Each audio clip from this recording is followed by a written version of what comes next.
ಸ್ನೇಹಿತರೆ, media masters ನ್ಯೂಸ್ಗೆ ಸ್ವಾಗತ. ಗೆಳೆಯರೆ, ಕೇರಳದ ವಯನಾಡಿನಲ್ಲಿ ಪ್ರಿಯಾಂಕಾ ವಾದ್ರಾರ ಅಬ್ಬರ ಜೋರಾಗಿದೆ. ಇತ್ತೀಚೆಗೆ ನಡೆದ ಬೈ ಎಲೆಕ್ಷನ್ನಲ್ಲಿ ತನ್ನ ಮೊಟ್ಟ ಮೊದಲ ಚುನಾವಣೆಯನ್ನು ಎದುರಿಸಿದ ಪ್ರಿಯಾಂಕಾ ವಾದ್ರಾ ಸಮೀಪದ ಪ್ರತಿಸ್ಪರ್ಧಿ ಸಿಪಿಐನ ಸತ್ಯಂ ಮೊಕೇರಿ ವಿರುದ್ಧ 4,10,931 ಮತಗಳ ಅಂತರದಲ್ಲಿ ಭರ್ಜರಿ ಜಯವನ್ನು ಸಾಧಿಸಿದರು. ಇದು ಇತ್ತೀಚಿನ ದಿನಗಳಲ್ಲಿ ವಂಶಾಡಳಿತಕ್ಕೆ ಸಿಕ್ಕ ಭರ್ಜರಿ ಗೆಲುವು ಅಂತಲೂ ಕೂಡ ಹೇಳ್ಬೋದು. ಯಾಕೆಂದರೆ ಕರ್ನಾಟಕದಲ್ಲಿ ಇಬ್ಬರು ಮಾಜಿ ಮುಖ್ಯಮಂತ್ರಿಗಳ ಮಕ್ಕಳು ಬೈ ಎಲೆಕ್ಷನ್ನಲ್ಲಿ ಸೋಲನ್ನು ಅನುಭವಿಸಿದ ಸಂದರ್ಭದಲ್ಲೇ ವಯನಾಡಿನಲ್ಲಿ ಮಾಜಿ ಪ್ರಧಾನಿಯ ಮಗಳು ಹಾಲಿ ಲೋಕಸಭಾ ವಿರೋಧ ಪಕ್ಷದ ನಾಯಕನ ತಂಗಿಗೆ ಜಯ ಸಿಕ್ಕಿತ್ತು. ಈಗ ಪ್ರಿಯಾಂಕಾ ಮೊದಲ ಬಾರಿಗೆ ಲೋಕಸಭೆಯನ್ನ ಪ್ರವೇಶ ಮಾಡಿ ಕೂಡ ಆಗಿದೆ. ಹಾಗೆಯೇ ಅಲ್ಲಿ ತನ್ನ ಅಜ್ಜಿಯ ನೆನಪುಗಳನ್ನು ಅವರು ಮತ್ತೆ ಮತ್ತೆ ಮೂಡುವಂತೆ ಮಾಡ್ತಾ ಇದ್ದಾರೆ ಅಂತ ಕಾಂಗ್ರೆಸ್ ಪಕ್ಷದ ನಾಯಕರು ಮಾತಾಡ್ತಾ ಇದ್ದಾರೆ. ಹೀಗಾಗಿನೇ ಪ್ರಿಯಾಂಕಾ ಅವರ ಗೆಲುವು ಕಾಂಗ್ರೆಸ್ ಪಕ್ಷದ ನಾಯಕರ ಪಾಲಿಗೆ ಬೂಸ್ಟ್ ಕೊಟ್ಟಂತಾಗಿದೆ ಅನ್ನೋ ಮಾತುಗಳು ಕೂಡ ಕೇಳಿ ಬರ್ತಾ ಇವೆ. ಆದರೆ ಇತ್ತೀಚೆಗೆ ವಯನಾಡಿನಲ್ಲಿ ನಡೆದ ಅಭಿನಂದನಾ ಸಮಾರಂಭದಲ್ಲಿ ಪ್ರಿಯಾಂಕಾ ವಾದ್ರಾ ಆಡಿರೋ ಮಾತುಗಳು ಸಾಕಷ್ಟು ಜನರನ್ನು ಕೆರಳಿಸ್ತಾ ಇದೆ. ಇದು ರಾಜ್ಯಗಳ ನಡುವಿನ ಸಂಘರ್ಷವನ್ನು ಹೆಚ್ಚು ಮಾಡಬಹುದು ಅನ್ನೋ ಅನುಮಾನವನ್ನು ಹುಟ್ಟಿಸ್ತಾ ಇದೆ. ಹಾಗಾದರೆ ಅಲ್ಲಿ ಪ್ರಿಯಾಂಕಾ ಹೇಳಿದ್ದಾದರೂ ಏನು, ಅದರಿಂದ ಯಾರಿಗೆಲ್ಲ ತೊಂದರೆ ಆಗಲಿದೆ ಅನ್ನೋದ್ರ ಬಗ್ಗೆ ಒಂದಷ್ಟು ಮಾಹಿತಿಯನ್ನು ನಾವಿಲ್ಲಿ ನೋಡೋಣ. ಗೆಳೆಯರೆ, ನಿಮಗೆಲ್ಲ ನೆನಪಿರಬೇಕು, ಕೇರಳದ ವಯನಾಡಿನ ಚುನಾವಣೆಯಲ್ಲಿ ನಮ್ಮ ರಾಜ್ಯದ ಉಪಮುಖ್ಯಮಂತ್ರಿಗಳು ಆಡಿದ್ರು ಎನ್ನಲಾದ ಅದೊಂದು ಮಾತು ತುಂಬಾನೇ ಚರ್ಚೆಗೆ ಕಾರಣ ಆಗಿತ್ತು. ವಯನಾಡು ಕ್ಷೇತ್ರದಲ್ಲಿ ಸೋನಿಯಾ ಪುತ್ರಿ ಪ್ರಿಯಾಂಕಾ ವಾದ್ರಾ ಅವರ ಗೆಲುವಿಗಾಗಿ ವನ್ಯಜೀವಿಗಳಿಗೆ ಮಾರಕ ಅಂತ ಕರೆಸಿಕೊಳ್ತಾ ಇದ್ದ ಬಂಡೀಪುರ ಅರಣ್ಯದಲ್ಲಿ ರಾತ್ರಿ ಸಂಚಾರ ವ್ಯವಸ್ಥೆಯನ್ನು ಕೂಡ ಪರಿಶೀಲನೆ ನಡೆಸಲಾಗುತ್ತೆ ಅನ್ನೋದ್ರ ಬಗ್ಗೆ ಡಿ.ಕೆ. ಶಿವಕುಮಾರ್ ಹೇಳಿದರು.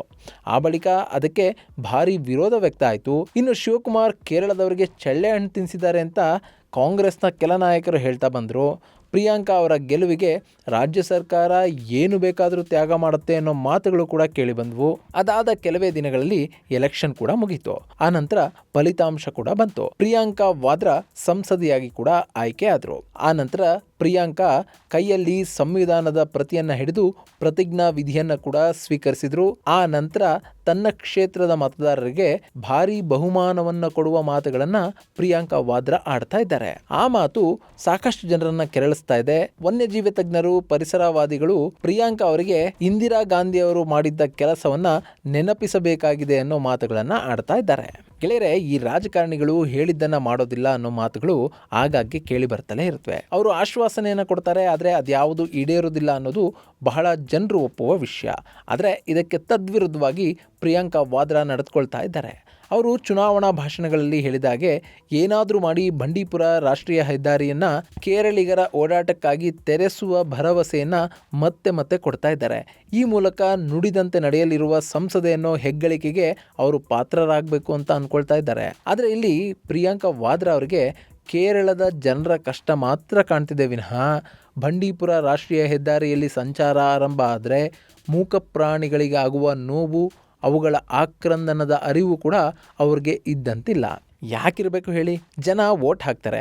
ಹೀಗಾಗಿ ಅವರಿಗೆ 2,000 ರೂಪಾಯಿ, ಮನೆ, ಆಹಾರ, ಫ್ರೀ ಭಾಗ್ಯಗಳು, ಆರೋಗ್ಯ, ಶಿಕ್ಷಣ ಇದೆಲ್ಲವನ್ನು ಕೂಡ ಕೊಡಬೇಕು. ಆದರೆ ಮೂಕ ಪ್ರಾಣಿಗಳಿಗೆ ವೋಟ್ ಹಾಕುವ ಅಧಿಕಾರ ಇಲ್ಲ. ಹೀಗಾಗಿ ಅವುಗಳ ಬದುಕುವ ಹಕ್ಕನ್ನೇ ಮನುಷ್ಯ ಕಿತ್ತುಕೊಳ್ಳಬಹುದು ಅನ್ನೋ ನಿಯಮ ಇಲ್ಲಿ ಜಾರಿಗೆ ಬರುವಂತೆ ಕಾಣ್ತಾ ಇದೆ. ಗೆಳೆಯರೆ, ಬಂಡೀಪುರದಲ್ಲಿ ರಾತ್ರಿ ಹೊತ್ತು ವಾಹನಗಳ ಸಂಚಾರಕ್ಕೆ ಅನುಮತಿಯನ್ನು ಕೊಡೋದ್ರಿಂದ ಸಾಕಷ್ಟು ತೊಂದರೆ ಆಗುತ್ತೆ. ಜೀವ ವೈವಿಧ್ಯದ ನೆಲೆಯಾಗಿರುವ ಬಂಡೀಪುರ ರಾಷ್ಟ್ರೀಯ ಉದ್ಯಾನವನ ಕೇರಳ, ತಮಿಳುನಾಡು ಹಾಗೂ ಕರ್ನಾಟಕದ ಗಡಿ ಭಾಗದಲ್ಲಿದೆ. ಇದು ಅಂತಾರಾಜ್ಯ ಗಡಿಯಲ್ಲಿರೋದ್ರಿಂದ ಇಲ್ಲಿಂದ ಬಹಳಷ್ಟು ವಾಹನಗಳು ಬೇರೆ ಬೇರೆ ರಾಜ್ಯಗಳಿಗೆ ಓಡಾಡುತ್ತವೆ. ಹೀಗಾಗಿ ಹೆಚ್ಚು ವಾಹನಗಳ ಕಾರಣದಿಂದ, ಚಾಲಕರ ಅಜಾಗರೂಕತೆಯ ಡ್ರೈವಿಂಗ್ನ ಕಾರಣದಿಂದ ಸಾಕಷ್ಟು ಪ್ರಾಣಿಗಳು ಪ್ರತಿನಿತ್ಯ ಆ ರಸ್ತೆಯಲ್ಲಿ ಸಾಯ್ತಾ ಇದ್ವು. ದೊಡ್ಡ ಪ್ರಾಣಿಗಳಾದ ಆನೆ, ಕಾಡೆಮ್ಮೆಗಳಿಂದ ಹಿಡಿದು ಚಿರತೆ, ಕಡವೆ, ಕೋತಿ, ಜಿಂಕೆ ಅಂತ ಪ್ರಾಣಿಗಳು ಕೂಡ ಪ್ರಾಣ ಬಿಡ್ತಾ ಇದ್ವು. ಇನ್ನು ಸಣ್ಣ ಪುಟ್ಟ ಪ್ರಾಣಿಗಳ ಸಂಖ್ಯೆ ಅಂತೂ ಲೆಕ್ಕಕ್ಕೆ ಇಲ್ಲ ಬಿಡಿ. ಹೀಗೆ ರಸ್ತೆಯಲ್ಲಿ ಮಾನವನ ಓಡಾಟದ ಕಾರಣದಿಂದಲೇ ಸಾಕಷ್ಟು ವನ್ಯಜೀವಿಗಳು ಜೀವ ಕಳೆದುಕೊಳ್ತಾ ಇದ್ವು ಅನ್ನೋದು ಗೊತ್ತಾದ ನಂತರ ಈ ರಸ್ತೆಯನ್ನ ರಾತ್ರಿ ಹೊತ್ತಲ್ಲಿ ಮುಚ್ಚುವ ಪ್ರಸ್ತಾವನೆಯನ್ನ ರಾಜ್ಯ ಸರ್ಕಾರ ಮಾಡಿತು. ಆ ಬಳಿಕ ರಾಜ್ಯ ಸರ್ಕಾರದ ನಿರ್ಧಾರದ ಬಗ್ಗೆ ಸಾಕಷ್ಟು ವಿರೋಧಗಳು ವ್ಯಕ್ತ ಆದವು. ಈ ವಿಷಯ ಸುಪ್ರೀಂ ಕೋರ್ಟ್ನ ಕದವನ್ನು ಕೂಡ ತಟ್ಟಿತು. ಆದರೆ ನ್ಯಾಯಾಲಯ ಕರ್ನಾಟಕ ಸರ್ಕಾರ ತೆಗೆದುಕೊಂಡಿರುವ ನಿರ್ಧಾರ ಸರಿ ಇದೆ, ವನ್ಯಜೀವಿಗಳ ರಕ್ಷಣೆಗಾಗಿ ರಾತ್ರಿ ಹೊತ್ತಲ್ಲಿ ವಾಹನ ಸಂಚಾರವನ್ನು ನಿಷೇಧಿಸಬೇಕು ಅನ್ನೋ ನಿರ್ಧಾರವನ್ನು ಎತ್ತಿ ಹಿಡಿತು. ಇದರಿಂದ ಕೇರಳ ಹಾಗೂ ತಮಿಳುನಾಡುಗಳಿಗೆ ರಾತ್ರಿ ಹೊತ್ತಲ್ಲಿ ವಾಹನಗಳು ಓಡಾಡೋದಕ್ಕೆ ಕಷ್ಟ ಆಯಿತು. ಆದರೆ ಈ ಯೋಜನೆ ಎಷ್ಟು ಉತ್ತಮ ಅನ್ನೋದನ್ನು ತಮಿಳುನಾಡು ಸರ್ಕಾರ ಬೇಗ ಗ್ರಹಿಸಿತು. ಹೀಗಾಗಿ ತಮಿಳುನಾಡು ಕೂಡ ಮುದುಮಲೈ ವ್ಯಾಪ್ತಿಯಲ್ಲಿ ರಾತ್ರಿ ಸಂಚಾರವನ್ನು ಬಂದ್ ಮಾಡಿತು. ಆದರೆ ಕೇರಳ ಮಾತ್ರ ಅದ್ಯಾಕೋ ಕಾಡುಗಳ ಬಗ್ಗೆ, ಅಲ್ಲಿನ ಪ್ರಾಣಿಗಳ ಬಗ್ಗೆ ಯೋಚನೆನೇ ಮಾಡಲಿಲ್ಲ. ಅದರಲ್ಲೂ ಕೇರಳದ ಗಡಿ ಭಾಗದಲ್ಲಿರುವ ಮಲಪ್ಪುರಂ, ವಯನಾಡು ಭಾಗದ ಜನರಲ್ಲಿ ಬಹುತೇಕರು ಈ ರಾತ್ರಿ ಸಂಚಾರ ನಿಷೇಧವನ್ನು ತೆಗಿಬೇಕು ಅಂತ ಪಟ್ಟು ಹಿಡಿದ್ರು. ಅವರ ಹಿಂದೆ ಟಿಂಬರ್, ಚಿನ್ನ ಹಾಗೂ ಇನ್ನಿತರೆ ಕಳ್ಳ ಸಾಗಣೆದಾರರ ನೆರಳು ಕೂಡ ಕಾಣ್ತಾ ಇತ್ತು. ಸೊ ರಾತ್ರಿ ಸಂಚಾರದ ಬೇಡಿಕೆ ಹೆಚ್ಚಾಗ್ತಾ ಹೋಯಿತು. 2019ರಲ್ಲಿ ಇಲ್ಲಿಗೆ ರಾಹುಲ್ ಗಾಂಧಿ ಮೊದಲ ಬಾರಿಗೆ ಬಂದು ಸ್ಪರ್ಧೆ ಮಾಡಿದಾಗಲೂ ಕೂಡ ಈ ಬೇಡಿಕೆ ಕೇಳಿಬಂತು. ಆದರೆ ರಾಹುಲ್ ಗಾಂಧಿ ಈ ಬಗ್ಗೆ ಹೆಚ್ಚೇನು ಮಾತಾಡ್ತಾ ಇರಲಿಲ್ಲ. ಆದರೆ ಪರಿಸ್ಥಿತಿ ಈಗ ಬದಲಾಗಿದ್ದು 2026ಕ್ಕೆ ಅಲ್ಲಿ ವಿಧಾನಸಭಾ ಎಲೆಕ್ಷನ್ ಬರ್ತಾ ಇದೆ. ಸೊ ಈ ಭಾಗದಲ್ಲಿ ಕಾಂಗ್ರೆಸ್ ಪಕ್ಷದ ಪ್ರಭಾವ ಹೆಚ್ಚಾಗಬೇಕು ಅಂದರೆ ಇಲ್ಲಿನ ಜನರ ಆಶೋತ್ತರವನ್ನ ಕಾಂಗ್ರೆಸ್ ಈಡೇರಿಸುತ್ತೆ ಅನ್ನೋ ಭಾವನೆ ಅವರಲ್ಲಿ ಬರಬೇಕು. ಹೀಗಾಗಿ ಈಗಿನಿಂದಲೇ ಬಂಡೀಪುರ ರಾಷ್ಟ್ರೀಯ ಹೆದ್ದಾರಿಯಲ್ಲಿ ರಾತ್ರಿ ಸಂಚಾರಕ್ಕೆ ಅವಕಾಶ ಮಾಡಿಕೊಡೋದಾಗಿ ಅಣ್ಣ ತಂಗಿ ಇಬ್ಬರು ಕೂಡ ವಯನಾಡಿನ ಮತದಾರರಿಗೆ ಮಾತು ಕೊಡ್ತಾ ಇದ್ದಾರೆ. ಇಲ್ಲಿ ಪ್ರಿಯಾಂಕಾ ಮನಸ್ಸು ಮಾಡಿದ್ರೆ ಆಗದೇ ಇರೋದು ಏನೂ ಇಲ್ಲ. ಯಾಕೆಂದ್ರೆ ಕರ್ನಾಟಕದಲ್ಲಿ ಕಾಂಗ್ರೆಸ್ ಪಕ್ಷದ್ದೇ ಅಧಿಕಾರ ಇದೆ. ರಾಹುಲ್ ಗಾಂಧಿ ಏನೇ ಹೇಳಿದ್ರು ಕೂಡ ಮಾಡುವ ಪರಿಸ್ಥಿತಿಯಲ್ಲಿ ಇಲ್ಲಿನ ನಾಯಕರು ಇದ್ದಾರೆ. ನಮ್ಮ ರಾಜ್ಯದ ಆನೆಯೊಂದು ಕೇರಳಕ್ಕೆ ಹೋಗಿ ಅಲ್ಲಿನ ವ್ಯಕ್ತಿಯನ್ನು ಸಾಯಿಸ್ತು ಅಂತ ಹೇಳಿ ಕೇರಳದ ವ್ಯಕ್ತಿಗೆ ಕರ್ನಾಟಕದ ಬೊಕ್ಕಸದಿಂದ ಪರಿಹಾರವನ್ನು ಕೊಟ್ಟ ಸರ್ಕಾರವಲ್ವೇ ನಮ್ಮದು. ಹೀಗಾಗಿ ಇಲ್ಲಿ ಬಂಡೀಪುರ ರಾಷ್ಟ್ರೀಯ ಹೆದ್ದಾರಿಯ ಬಗ್ಗೆ ಕಾಂಗ್ರೆಸ್ ಪಕ್ಷದ ಅಧಿನಾಯಕರ ಮಾತಿಗೆ ತಲೆ ತೂಗಿದ್ರೂ ಕೂಡ ಅಚ್ಚರಿ ಇಲ್ಲ. ಆದರೆ ಇಲ್ಲಿ ಒಂದು ಅಂಶವನ್ನು ನಾವು ಗಮನಿಸಬೇಕು. ಈ ಹೆದ್ದಾರಿಯಲ್ಲಿ ರಾತ್ರಿ ಹೊತ್ತು ವಾಹನಗಳ ನಿಷೇಧದ ವಿಷಯ ಈಗಾಗಲೇ ಸುಪ್ರೀಂ ಕೋರ್ಟ್ನ ಅಂಗಳದವರೆಗೂ ತಲುಪಿದೆ. ಸೊ ಇಲ್ಲೇನಾದರೂ ರಾಜ್ಯ ಸರ್ಕಾರ ಮತ್ತೆ ಸಂಚಾರವನ್ನು ಪುನರಾರಂಭಿಸುವ ಮಟ್ಟಕ್ಕೆ ಹೋದರೆ ಪರಿಸರವಾದಿಗಳು ಹಾಗೂ ವನ್ಯಜೀವಿ ತಜ್ಞರು ಸುಪ್ರೀಂ ಕೋರ್ಟ್ ಕದವನ್ನು ಮತ್ತೆ ತಟ್ಟುವ ಸಾಧ್ಯತೆ ಇರುತ್ತೆ.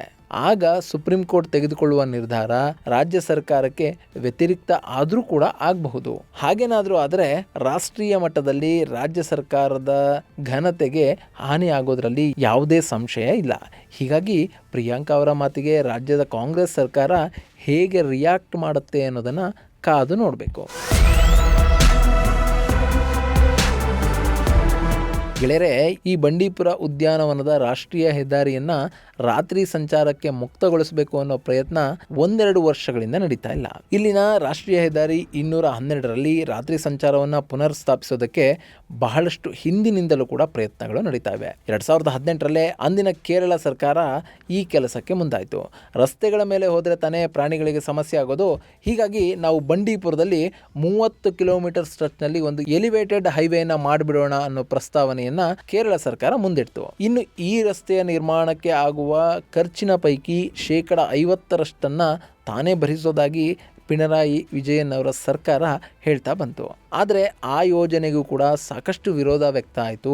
ಎಲಿವೇಟೆಡ್ ಹೈವೇ ಮಾಡಬೇಕು ಅಂತಂದರೆ ಕಾಡಿನಲ್ಲಿ ದೊಡ್ಡ ದೊಡ್ಡ ಮೆಷಿನರಿಗಳು ಬಂದು ನಿಲ್ಲಬೇಕಾಗುತ್ತೆ. ಇದು ಬಂಡೀಪುರದ ವೈವಿಧ್ಯತೆಗೆ ಹಾಗೂ ಅಲ್ಲಿನ ಪ್ರಾಣಿ ಸಂಕುಲಕ್ಕೆ ಕಂಟಕ ಆಗುತ್ತೆ ಅನ್ನೋ ವಿರೋಧವನ್ನ ಪರಿಸರವಾದಿಗಳು ಹಾಗೂ ವನ್ಯಜೀವಿ ತಜ್ಞರು ವ್ಯಕ್ತಪಡಿಸಿದ್ರಿಂದ ಬಂಡೀಪುರ ಉಳಿಸಿ ಅನ್ನುವ ಅಭಿಯಾನವನ್ನ ಕೈಗೊಂಡಿದ್ರಿಂದ ಈ ಯೋಜನೆ ನೆನೆಗುದಿಗೆ ಬಿತ್ತು. ಇಲ್ಲಿ ಎಲಿವೇಟೆಡ್ ರಸ್ತೆ ಮಾತ್ರ ಅಲ್ಲ, ಈ ಕಾಡಿನ ನಡುವೆ ರೈಲು ಪ್ರಾಜೆಕ್ಟ್ ಒಂದನ್ನು ಮಾಡೋದಕ್ಕೆ ಒಂದು ಫೀಸಿಬಿಲಿಟಿ ವರದಿಯನ್ನು ತೆಗೆದುಕೊಳ್ಬೇಕು ಅನ್ನೋ ನಿಟ್ಟಿನಲ್ಲಿ ರೈಲ್ವೆ ಇಲಾಖೆ 5.9 ಕೋಟಿ ರೂಪಾಯಿಗಳನ್ನು ಬಿಡುಗಡೆ ಕೂಡ ಮಾಡಿಬಿಡ್ತು. ಆದರೆ ಬಂಡೀಪುರದಲ್ಲಿ ರೈಲು ಹಳಿಗಳನ್ನು ಹಾಕೋದಕ್ಕೆ ಕೂಡ ಪರಿಸರವಾದಿಗಳು ವಿರೋಧವನ್ನು ವ್ಯಕ್ತಪಡಿಸಿದ್ರು. ಅದರ ವಿರುದ್ಧ ಕೂಡ ಸೋಷಿಯಲ್ ಮೀಡಿಯಾದಲ್ಲಿ ಸಾಕಷ್ಟು ಅಭಿಯಾನಗಳು ಪ್ರಾರಂಭ ಆದವು.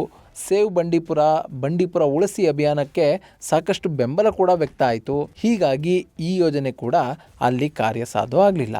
ಇನ್ನು ಈಗ ಕೇಳಬೇಕಾ, ಸೋಷಿಯಲ್ ಮೀಡಿಯಾ ಅನ್ನೋದು ಹಿಂದೆಂದಿಗಿಂತಲೂ ಪವರ್ಫುಲ್ ಆಗಿದೆ. ಸೊ ಪ್ರಿಯಾಂಕಾ ವಾದ್ರಾ ಅವರೇನಾದರೂ ತಮ್ಮ ರಾಜಕೀಯ ಶಕ್ತಿಯನ್ನು ಬಳಸಿ ಬಂಡೀಪುರದಲ್ಲಿ ಹಾದು ಹೋಗಿರುವ ರಾಷ್ಟ್ರೀಯ ಹೆದ್ದಾರಿ 212ರಲ್ಲಿ ರಾತ್ರಿ ಸಂಚಾರವನ್ನು ಪುನರ್ ಆರಂಭಿಸೋದಕ್ಕೆ ಪ್ರಯತ್ನ ಪಟ್ಟರೆ ಅದು ಕಾಂಗ್ರೆಸ್ ಪಾಲಿಗೆ ಮುಳುವಾಗುವ ಸಾಧ್ಯತೆ ಹೆಚ್ಚಾಗ್ತಾ ಇದೆ. ಗೆಳೆಯರೆ, ಬಂಡೀಪುರವನ್ನು ನಾವು ಸುಲಭವಾಗಿ ಪರಿಗಣಿಸೋದಕ್ಕೆ ಸಾಧ್ಯ ಇಲ್ಲ. ರಾಜ್ಯದಲ್ಲಿ ಅತಿ ಹೆಚ್ಚು ಹುಲಿಗಳಿರುವ ಕಾಡು ಅನ್ನೋ ಹೆಗ್ಗಳಿಕೆಗೆ ಈ ಬಂಡೀಪುರ ಪಾತ್ರ ಆಗುತ್ತೆ. ದೇಶದಲ್ಲಿ ಇಂದಿರಾ ಗಾಂಧಿಯವರೇ ಜಾರಿಗೆ ತಂದಂಥ ಪ್ರಾಜೆಕ್ಟ್ ಟೈಗರ್ನ ಅತ್ಯಂತ ಯಶಸ್ವಿಯಾಗಿ ನಡೆಸಿಕೊಂಡು ಬಂದಿರುವಂತಹ ರಾಜ್ಯಗಳಲ್ಲಿ ಕರ್ನಾಟಕ ಕೂಡ ಒಂದು. ಇನ್ನು ಈ ಪ್ರಾಜೆಕ್ಟ್ ಟೈಗರ್ ಇದೆಯಲ್ಲ, ಇದು ವಿಶ್ವ ಮಟ್ಟದಲ್ಲಿ ಗಮನ ಸೆಳೆದಿರುವಂತಹ ಈ ಯೋಜನೆಯನ್ನ ಯಶಸ್ವಿಗೊಳಿಸಿ ವಿಶ್ವ ಮಟ್ಟದಲ್ಲಿ ಭಾರತ ಸಾಕಷ್ಟು ಗೌರವವನ್ನು ಕೂಡ ಪಡ್ಕೊಂಡಿದೆ. ಇವತ್ತು ಪ್ರಪಂಚದಲ್ಲಿರುವ ಹುಲಿಗಳ ಪೈಕಿ ಸಿಂಹಪಾಲು ಉಳಿದಿರೋದು ಭಾರತದಲ್ಲಿ. ಅದಕ್ಕೆ ಕಾರಣ ಆಗಿರೋದು ಪ್ರಾಜೆಕ್ಟ್ ಟೈಗರ್. ಈ ಪ್ರಾಜೆಕ್ಟ್ ಟೈಗರನ್ನು ಪ್ರಿಯಾಂಕಾ ವಾದ್ರಾ ಅವರ ಅಜ್ಜಿ ಇಂದಿರಾ ಗಾಂಧಿ ಪ್ರಾರಂಭ ಮಾಡಿದರು. ಆದರೆ ಅದೇ ಪ್ರಾಜೆಕ್ಟ್ ಟೈಗರ್ನಲ್ಲಿ ಮೊದಲ ಬಾರಿಗೆ ಕಾಣಿಸಿಕೊಂಡಂತಹ ಬಂಡೀಪುರದಲ್ಲಿನ ಹುಲಿಗಳಿಗೆ ಕಂಟಕವಾಗುವಂತಹ ನಿರ್ಧಾರಗಳನ್ನು ಈಗ ಇಂದಿರಾ ಗಾಂಧಿಯವರ ಮೊಮ್ಮಗಳು ಪ್ರಿಯಾಂಕಾ ವಾದ್ರಾ ವೈನಾಡಿನ ಜನತೆಗಾಗಿ ತೆಗೆದುಕೊಳ್ತಾ ಇದ್ದಾರೆ ಅನ್ನೋದು ವಿಪರ್ಯಾಸದ ಸಂಗತಿ. ಹೀಗಾಗಿನೇ ಕಾಂಗ್ರೆಸ್ನ ಹಿರಿಯ ನಾಯಕರು ಈ ಬಗ್ಗೆ ಪ್ರಿಯಾಂಕಾ ಅವರಿಗೆ ಒಂದಷ್ಟು ಹಿತವಚನಗಳನ್ನಾದರೂ ಹೇಳಬೇಕಾಗತ್ತೆ. ಏನೇ ಆದರೂ ಬಂಡೀಪುರದ ರಕ್ಷಣೆ ಆಗಲಿ ಅಂತ ಹೇಳ್ತಾ ಈ ಮಾಹಿತಿಯನ್ನು ಮುಗಿಸ್ತೀನಿ. ಮುಂದಿನ ವಿಡಿಯೋದಲ್ಲಿ ಮತ್ತೊಂದು ವಿಶೇಷವನ್ನು ನಿಮ್ಮ ಮುಂದಿಡ್ತೀನಿ. ಅಲ್ಲಿವರೆಗೂ ನಮಸ್ಕಾರ.